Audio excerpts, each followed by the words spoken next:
বাংলাদেশ যে ক্রান্তিকাল পরিস্থিতির মধ্যে দিয়ে যাচ্ছে, সেইখানে যদি আমরা আওয়ামী লীগের বিচার করতে না পারি, তার দোষরদের বিচার না করতে পারি, তাহলে তারা গোখরা সাপের ন্যায় যেভাবে ফনা তুলেছে, গোপালগঞ্জে আপনারা দেখেছেন, আপনাদের আগামীর যারা সন্তান রয়েছে তাদেরকেও তারা খুন গুম হত্যা করতে উদ্যত হবে।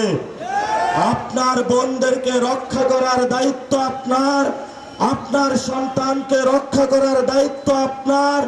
যদি আপনার সন্তানকে আপনি রক্ষা করতে চান, তাহলে পুরো বাংলাদেশে আমরা যে বিচারের দাবিতে সংগ্রামে অবতীর্ণ হয়েছি, আমাদের সামনে যে ঐক্যবদ্ধ লড়াই রয়েছে, আমাদের সাথে হাতে হাত মিলিয়ে একটি ঐক্যবদ্ধ বাংলাদেশ গঠনের আমরা আহ্বান জানাচ্ছি।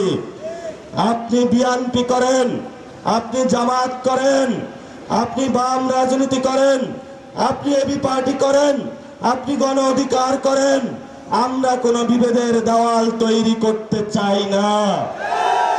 আমাদের মধ্যে ঐক্যবদ্ধ একটাই শক্তি হবে, তার ভিত্তিমূল হবে মুক্তিযুদ্ধে যে তিনটি আকাঙ্ক্ষা আমাদের সামনে এসেছিল, সাম্য, মানবিক মর্যাদা এবং ন্যায় বিচারের ভিত্তিতে আমরা একটি সুন্দর বাংলাদেশ গঠন করতে চাই।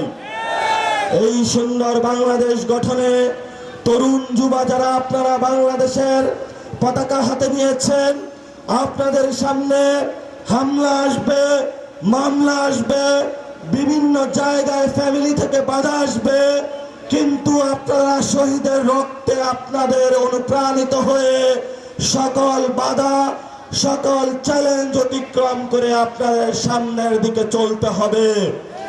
কারণ আপনার হাতে বাংলাদেশের পতাকা রয়েছে। যদি আপনি পড়ে যান, বাংলাদেশের পতাকা পড়ে যাবে। বাংলাদেশের পতাকা রক্ষার দায়িত্ব আপনার কাছে। আমরা জানি ৭২ সালে যে একটি নতুন সংবিধান তৈরি করা হয়েছিল, সেই সংবিধানে বিভিন্ন জাতিগোষ্ঠীকে খারিজ করার জন্য সেই সময়কালীন আওয়ামী লীগ মুজিববাদী সরকার এককভাবে একটি দলীয় সংবিধান বানিয়েছিল। আমরা নতুনভাবে প্রস্তাবনা দিচ্ছি, আমাদের একটি সংবিধান তৈরি করতে হবে, যেই সংবিধানে গত 50 বছর ধরে মুসলমানদেরকে, আলেমদেরকে, বিভিন্ন জাতিগোষ্ঠীকে, হিন্দু ভাইদেরকে, খ্রিস্টানদেরকে, বৌদ্ধদেরকে, নারীদেরকে যেই সমানাধিকার মর্যাদা আমরা সংবিধানে পাই নাই, সেই সংবিধানে তাদের অধিকার ফেরত দেওয়ার জন্য আমরা কিছু তরুণ যুবা একত্র হয়েছি, আমাদের সাথে কিছু অভিভাবক একত্রিত হয়েছে, আমাদের সাথে কিছু আমাদের বন্ধু বৎসল ছোট ভাইরা একত্রিত হয়েছে। আমরা প্রতিনিয়ত রোদ বৃষ্টি ঝড় উপেক্ষা করে বাংলাদেশের মাটি মানুষের কাছে পরতে পরতে ঘুরে বেড়াচ্ছি, খাগড়াছড়িতে এসেছি, আপনাদের দরবারে হাজির হয়েছি। যদি আপনি বাংলাদেশ গঠন করতে চান, যদি আপনি আপনার বোনের অধিকার প্রতিষ্ঠা করতে চান, যদি আপনি আপনার সন্তানের অধিকার প্রতিষ্ঠা করতে চান, তাহলে আপনাদের কাছে আমাদের বিনীত আহ্বান, আপনারা এই লড়াইয়ে যোগ দিন, বাংলাদেশকে রক্ষার নতুন করে শপথ নিন।